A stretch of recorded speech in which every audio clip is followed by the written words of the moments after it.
These are the rules to follow when shopping for a sofa. First rule is always whether you want a formal or an informal sofa. This is going to be dependent on the depth of what you're actually looking for. So this sofa, for example, is an informal seating style because it's much deeper and you have a lot more seating space versus a more formal setup like this that's not nearly as deep. The difference is for your comfort level and how you want to actually lounge. If you want to sink into your sofa or if you don't mind that formal, more strict setup situation. Sofas like this are a really great example of getting 2-in-1. Because you get this lumbar support pillow, you have the option of having that more formal sitting, of being closer to the edge, or if you want that more lounge, you have the capability to sink in. This is actually quite comfortable.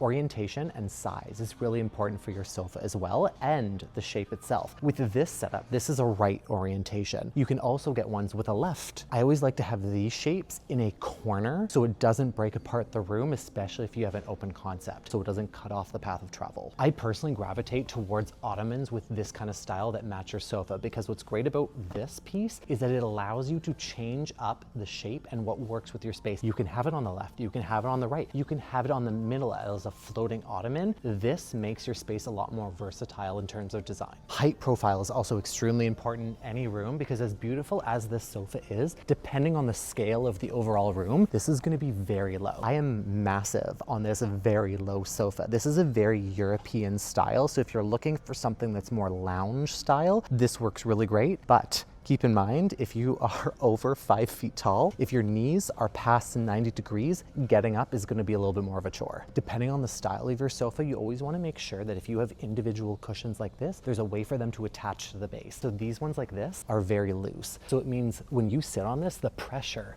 of it is going to completely slide out because there's no attachment or Velcro for these cushions to stay in place. This one's a perfect example because the Velcro keeps it in place and it's one single cushion.